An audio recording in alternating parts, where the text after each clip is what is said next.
The Old Republic was an extremely dark time for many beings and factions in the galaxy, and as seen in my History of the Star Wars Universe video, there were never really any moments of peace within the galaxy and war constantly raged from all sides. The Old Republic cinematics that were released roughly 7 years ago managed to perfectly capture these scenes of war, and in saying that, introduced us to a plethora of new characters never before seen in Star Wars digital media. Now, for some of the more casual Star Wars fans, these cinematics might not make total sense because the characters are foreign and the story vague. In this renewed and reinvigorated Old Republic Explained series, however, we aim to change that and educate you on some of the important aspects and interesting characters of Star Wars The Old Republic. So as some of you may have guessed by now, today's highlight will of course be featuring the mysterious smuggler known as Nico Okar, or his alias Snare.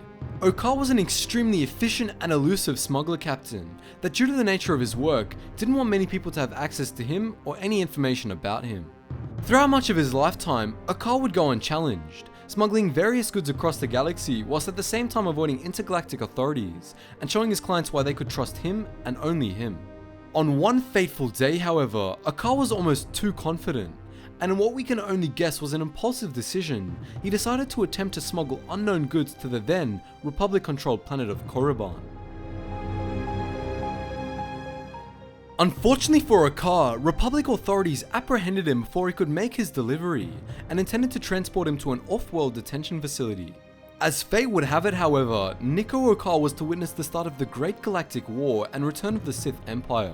Instead of using this as an opportunity to attack his captors, however, Okar decided to help them and repel the enemy, and eventually, Okar was able to escape on his trusty ship along with Republic trooper Jace Malcolm and Jedi Satil Shan.